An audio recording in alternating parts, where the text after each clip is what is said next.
Hello mga kababayan. So guys, meron na ngayon nakapatong na halaga o pera sa ulo ni Apollo Kibuloy at dun sa 5 alipores niya na kapwa niya akusado, no?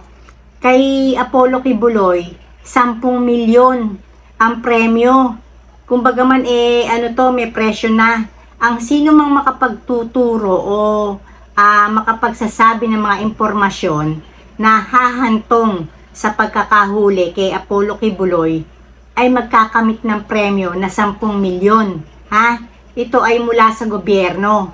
Kasi sabi, meron daw mga concerned citizens na siguro nag-ambag din, no? Para nga tumaas yung presyo ng pagkakahuli dito kay Apollo Kibuloy. Kasi alam naman natin guys na ang tao, hindi naman yan ikikilos kung hindi naman may kinalaman sa kanya o hindi siya magkakapera dyan. So, alam naman ng gobyerno na para umusad yung paghahanap kay Kibuloy, may magchuchu sa kanya, dapat may mga pabuya rin, di ba? Kumbaga, may mga financial o monetary reward kung sino man yung makakapagbigay ng impormasyon para sa ikahuhuli niya. So, hindi lang yan guys. Meron pang mga ibang papremyo. Kasi yung kanya mga kasama na 5 pano, may tigi 1 milyon na papremyo pagka kayo naituro nyo kung saan din ang mga kinaroroonan ng mga to. So ang mga may premyong 1 milyon kada ulo ay eto guys, sasabihin ko sa inyo. Yung pamilya ng Canada, si Vicente Canada, Pauline Canada, Ingrid Canada. Tapos si Jacqueline Roy, ito yung pinaka number 1 bugaw, di ba? Tapos etong si Sylvia Semañez. So, kumbaga, itong 5 alipores niya na kapwa niya akusado sa isang non-bailable na kaso, no? Ano ba yung kaso na yon? Child abuse and exploitation. Tapos, qualified trafficking. Ibig sabihin daw, pagka sinabing may qualified na, no? Ibig sabihin, malawakan na to, marami na tong mga nabiktima, hindi lang isa. So, kumbaga man ito, kasama niyang akusado to na sa isang non-bailable na kaso na sinama na rin niya sa pagtatago. Kasi nga naman, kung hindi naman isasama ni Apollo Kibuloy itong mga to, ichuchuchurin naman siya ng mga to. So, kumbaga man, wala siyang choice kundi bitbitin ng mga to at isama sa kanyang pagtatago. So guys, bali sa tingin ko, yung babayaran ni Apollo Kibuloy, no, para ma-maintain niya yung peace niya kung saan man siya nagtatago, no. Kasi alam naman natin na merong mga halimbawa government officials, no, halimbawa mga kapulisan, militar, na bagamat alam yung kinaroroonan ni Apollo Kibuloy at saka itong mga alipores niya, baka nasa payroll sila ni Kibuloy. Kumbaga man, baka sila sumasahod monthly para nga wag siyang ichuchu. O kumbaga man, bukod sa hindi siya ichuchu, may kasama na rin protection. So, dito, lalaki yung amount ng hihingin ngayon kay Kibuloy kasi para hindi siya ichuchu, di ba?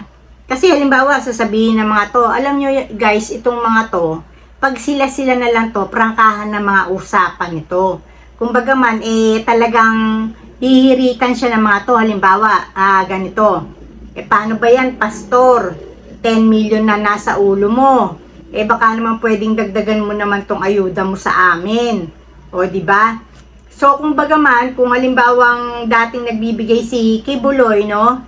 Nang sabihin na natin na para halimbawa doon sa mga kapulisan, pati sa mga kasama nila, na halimbawa 500,000, no? Kasi yung 500,000 na yan, maliit lang yan kung marami ang maghahati-hati.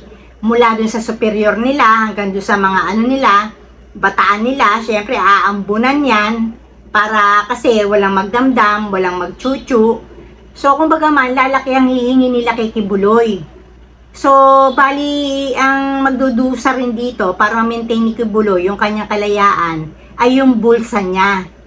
Pero alam nyo guys, no, yung mga nakakaalam naman kay Apollo Kibuloy at saka dun sa mga alipores niya, kahit kamiyembro kayo, no, nitong Kingdom of Jesus Christ, bagamat ginamit pa si Jesus Christ, no, sa kawalang hiyaan, sa mga kahalayan na ginawa, Pagkaperahan nyo na si Kibuloy, ito na yung chance na makabawi kayo. Huwag kayo magpaka-loyal kay Kibuloy, wala kayong mapapala sa walang hiyang yan.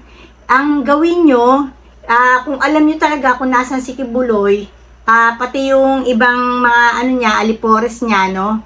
Ang gawin nyo ay ichuchu nyo sila.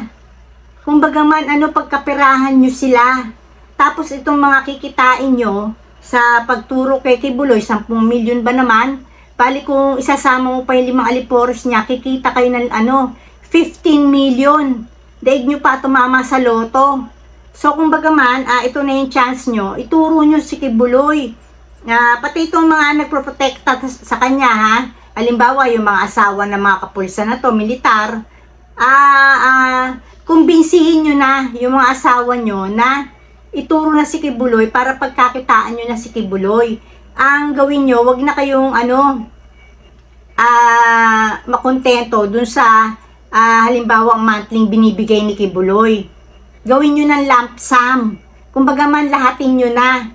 Itchuchu nyo na siya para na sa gayon yung perang kikitain nyo, magamit nyo sa negosyo, paunlarin nyo yung buhay nyo, at huwag kayong mag-guilty.